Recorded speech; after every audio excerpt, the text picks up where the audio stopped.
গাজা থেকে সেনা প্রত্যাহার করবে না ইসরায়েল। এরপরে জানাবো বাজেট পাশে ব্যর্থ সিনেট, যুক্তরাষ্ট্রে অনির্দিষ্টকালের জন্য শাটডাউন। জানাবো ট্রাম্পের শান্তি প্রস্তাবে অস্পষ্ট স্বাধীন ফিলিস্তিন রাষ্ট্র, আলোচনার প্রয়োজন বলেছে কাতার।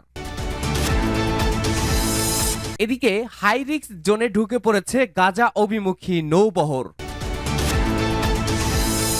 সর্বশেষ থাকবে এবার জেনজির ধাক্কা, মরক্কোতে গণগ্রেপ্তারের পাশাপাশি চলছে সংলাপের প্রস্তাব। শুনছিলেন গুরুত্বপূর্ণ আপডেট আন্তর্জাতিক সংবাদের শিরোনাম, এবারে থাকবে বিস্তারিত।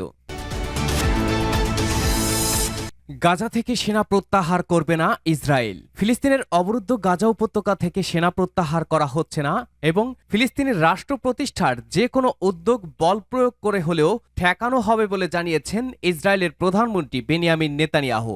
অন্যদিকে মার্কিন প্রেসিডেন্ট ডোনাল্ড ট্রাম্পের প্রস্তাবের পর হামাস জানিয়েছে তারা অস্ত্র সমর্পণ করবে না। এদিকে ফিলিস্তিনের অবরুদ্ধ গাজা উপত্যকায় ইসরায়েলের চলমান হামলায় গত 24 ঘন্টায় আরও 50 ফিলিস্তিন নিহত হয়েছেন। এতে করে ভূখণ্ডটিতে মৃতের সংখ্যা বেড়ে 66,060 জনে দাঁড়িয়েছে। খবর বিবিসি ও আল জাজিরার। ফিলিস্তিনের স্বাধীনতাকামী সশস্ত্র গোষ্ঠী হামাস ও ইসরায়েলের মধ্যে যুদ্ধ বন্ধের জন্য 20 দফা প্রস্তাব দিয়েছেন যুক্তরাষ্ট্রের প্রেসিডেন্ট ডোনাল্ড ট্রাম্প। এতে সম্মতি জানিয়েছেন ইসরায়েলের প্রধানমন্ত্রী বেনিয়ামিন নেতানিয়াহু। এখন হামাসের অনুমোদনের অপেক্ষা করা হচ্ছে। ট্রাম্প হুমকি দিয়েছেন, হামাস যদি এই প্রস্তাব প্রত্যাখ্যান করে তাহলে ইসরায়েল গাজায় হামলা তীব্রতা বাড়াবে। অপরদিকে হামাস যদি প্রস্তাবে রাজি হয় তাহলে 72 ঘন্টার মধ্যে তারা জীবিত ও মৃত সব জিম্মিকে মুক্তি দেবে। এরপর হামাসকে গাজার নিয়ন্ত্রণ ছেড়ে দিতে হবে এবং সব অস্ত্র ফেলে দিয়ে নিজেদের নিরস্ত্রীকরণ করতে হবে। শুধু হামাস নয়, ট্রাম্পের প্রস্তাব অনুযায়ী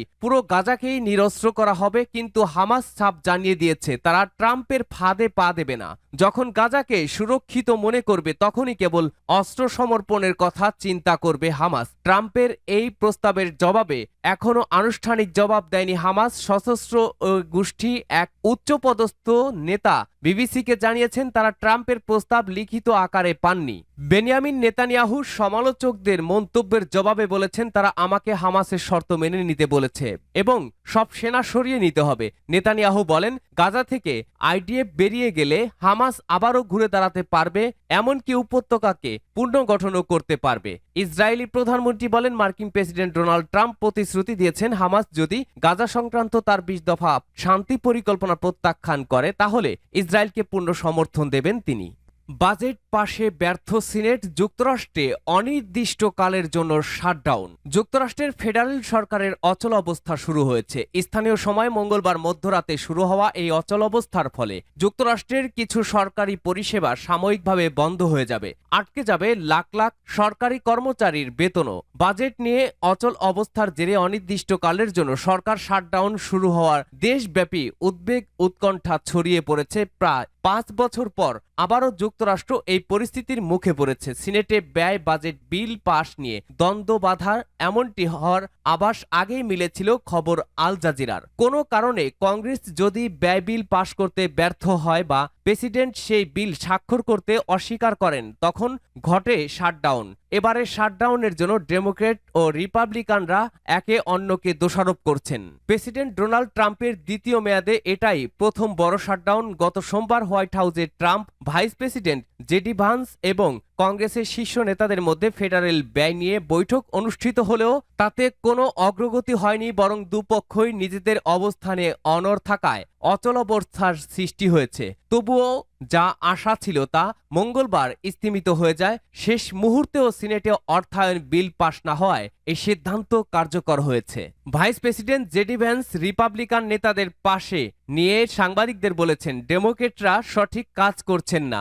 আপনি আমেরিকানদের মাথায় বন্দুক ঠেকিয়ে বলতে পারেন না। মার্কিন প্রশাসন জানিয়েছে শাটডাউনের জরুরি পরিষেবা চালু থাকবে। এই সংক্রান্ত কর্মীরা অচলাবস্থার বাইরে থাকবেন। উল্লেখ্য, ট্রাম্পের প্রথম মেয়াদে সর্বশেষ সরকার বন্ধ ছিল 35 দিন, যা যুক্তরাষ্ট্রের ইতিহাসে দীর্ঘতম শাটডাউন হিসেবে রেকর্ড গড়েছিল। সেই শাটডাউন শেষ হয়েছিল এবার ট্রাফিক কন্ট্রোলাররা বেতন ছাড়া কাজে না এসে বিমান চলাচল ব্যাহত করার হুমকি দিলে এবার শাটডাউন কতদিন স্থায়ী হবে তা এখনো অনিশ্চিত। তবে একটি বিষয় স্পষ্ট, রিপাবলিকান ও ডেমোক্রেট উভয় পক্ষই এই লড়াইয়ের জন্য প্রস্তুত এবং কেউই সহজে পিছু হটার লক্ষণ দেখা যাচ্ছে না। ট্রাম্পের শান্তি প্রস্তাবে অস্পষ্ট স্বাধীন ফিলিস্তিন রাষ্ট্র, আলোচনা প্রয়োজন বলল কাতার। মার্কিন প্রেসিডেন্ট ডোনাল্ড ট্রাম্পের গাজা যুদ্ধ বন্ধে প্রস্তাবিত ২০ দফা শান্তি পরিকল্পনা অস্পষ্ট করে স্বাধীন ফিলিস্তিন রাষ্ট্র প্রতিষ্ঠার বিষয়ে কিছু বলা হয়নি। বিশ্লেষকদের মতে এই অস্পষ্টতা ও বাস্তবায়ন প্রক্রিয়া নিয়ে বিস্তারিত ব্যাখ্যা না থাকায় পরিকল্পনাটি ভেস্তে যেতে পারে। অন্যদিকে হামাস ও ইসরায়েলের মধ্যস্থতাকারী দেশ কাতার বলেছে প্রস্তাবে বেশ কিছু ইস্যু স্পষ্ট না হওয়ায় আলোচনা প্রয়োজন। সোমবার ২৯ সেপ্টেম্বর হোয়াইট হাউসে ইসরায়েলের প্রধানমন্ত্রী বেঞ্জামিন নেতানিয়াহুর সঙ্গে বৈঠক করেন প্রেসিডেন্ট ট্রাম্প। পরে সংবাদ সম্মেলনে গাজা যুদ্ধে বন্ধে ২০ দফা প্রস্তাব ঘোষণা করেন। তবে পরিকল্পনায় স্বাধীন ফিলিস্তিন রাষ্ট্র গঠনের বিষয়টি শর্ত সাপেক্ষে ও অস্পষ্টভাবে উল্লেখ করা হয়েছে। ট্রাম্প বলেন, কয়েকটি মিত্র দেশ বোকার মতো ফিলিস্তিন রাষ্ট্রকে স্বীকৃতি দিয়েছে। তার দাবি, গাজার উন্নয়ন ও ফিলিস্তিন কর্তৃপক্ষের সংস্কারের পরে হয়তো